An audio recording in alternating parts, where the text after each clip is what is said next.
how many years was spent on 2?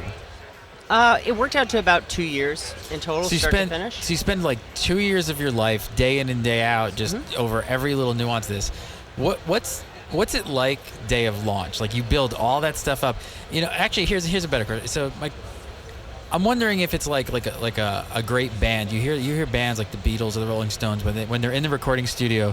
There's a point when they've gotten enough tracks up basically, and they kind of look at each other and go, "Wow, I think we really hit something here."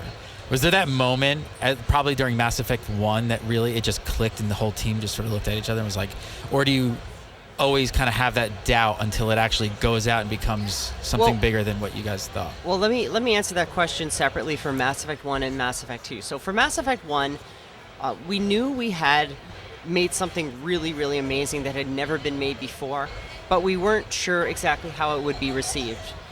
But we had good thoughts. I would say the big difference between Mass Effect 1 and Mass Effect 2 is with Mass Effect 1, in part because it was just such a heavy push right till the end to get it out, we didn't really know exactly what we made until right at the end. So we were kind of understanding what we made in a way at the same time the fans and the reviewers were. We were all kind of coming to an understanding of what Mass Effect 1 actually had turned out to be.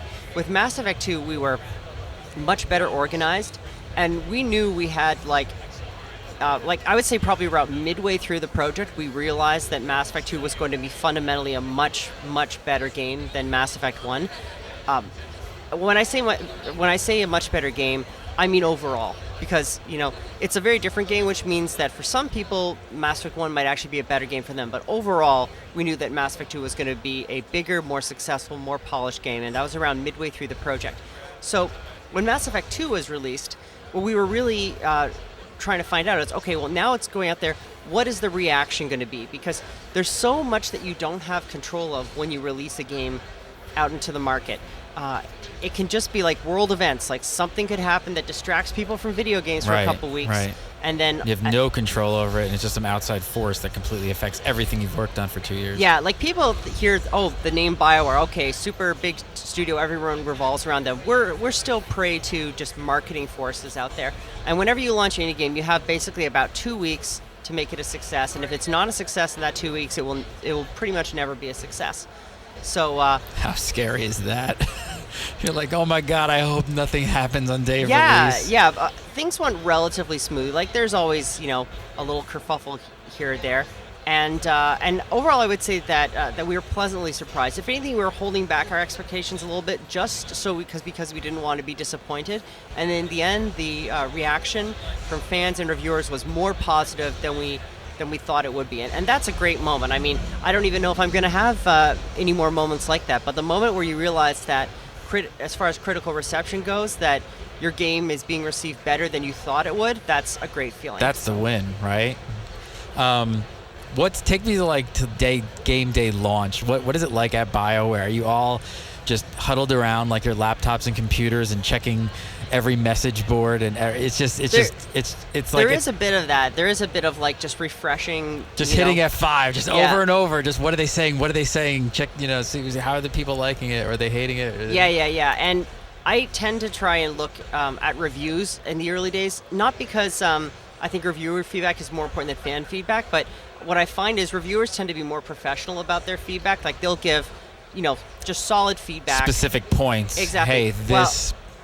Then there's the guy who, managed to get Mass Effect 2 days early on GameSpot, and he's just trying to, post stuff to get people to pay attention to him, for example. Right. And it's malicious, and there's no point to it, and they're just trying to get attention. There's no real meat to that. Like, reviewer feedback is generally good from day one, and fan feedback, usually it takes 2 to 3 weeks before we start to get a real feeling for fan feedback, because we don't want to pay too much attention to the people who are loud early on. We want to wait and see how it goes, and then kind of just drink that all in. Right. Do you ever talk about, I hope I can bring this up, I guess I can, the art style and where it comes from? Are you open about that? Yeah, I mean, I'm not an art person. I'm a gameplay designer, but I mean, we're totally inspired by 70s and 80s sci-fi. Sid Mead. Yeah, exactly. And he's one of my favorite artists. That's why as soon as when I saw Mass Effect, I fell in love long before I ever put it in my console because the art style was just perfect for me. I was like, this is the perfect sci-fi game for me. Yep, and we're totally open about that. I mean, there's a lot of artists and film properties that provide us with a lot of inspiration, like Alien and Aliens. We drew a lot from that. Star Wars, we drew a lot from that. Right. Like, there's been lots of great inspiration that helped, create Mass Effect. If there's like one thing in Mass Effect, let's say Mass Effect 2, if there's one thing you're most proud of in Mass Effect 2 that you directly had, it was like your baby, what would it be? The shooter combat. Shooter combat? Yep. Just refining that third person just to a point that it's Yep. so polished. Yeah, well, and that's, again, a lot about what my talk is about. It's because when you're developing features, like, you can either develop all your features separately, in which case your game won't flow. Everything will just kind of run up against itself, and there's a lot of games like that. And they're not necessarily bad games, but those are the games where you're going around doing and you run into, and you'll just start doing some activity, and then you'll finish it and you'll go do something else, but there won't really feel like anything's related. We try and avoid doing that. We try and make sure that our activities are related and that they flow, and that we don't create situations where the player has to engage in activities back to back that are jarring and will detract from one another. So yeah, you never feel like you're doing levels. You never feel like you're, it's a constant arc of just like playing. And it's a lot of games. An easy way to kind of say this is usually I'll end up saving a game when I feel like I've completed something. And in Mass Effect 2, I don't ever feel like it's just this overall great story that I'm just kind of flowing through, rather than like, okay, I finished that, I can go to bed now. Cool, glad to hear that. I'll let the lead designer know. He'll be like, yes. That's what we were going for. And yeah, the shooter combat in Mass Effect, the big trick about the shooter combat was not just making the shooter combat itself what it was, like some really solid shooter combat, but taking a look at the game as a whole and saying, how can we make all these other features that will work with our shooter combat instead of working against it?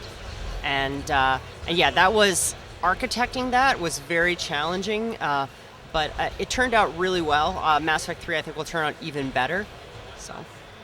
Great. Well, thank you so much for stopping by. Christina Norman, BioWare, Mass Effect 2. I'm a huge fan, and I'm going to say thank you. I'm going to fanboy out and say thank you for making the game, because it is one of my favorite games of the year, for sure. And it probably is my favorite IP. Oh, well, thanks for having me on, and I mean, good luck with gamebreakr. I'm really enjoying your coverage so far, and I'm going to keep following it. Awesome, thanks. Stay tuned. We got a lot more interviews coming up live from GDC 2010, San Francisco, California. Christina Norman, thank you so much.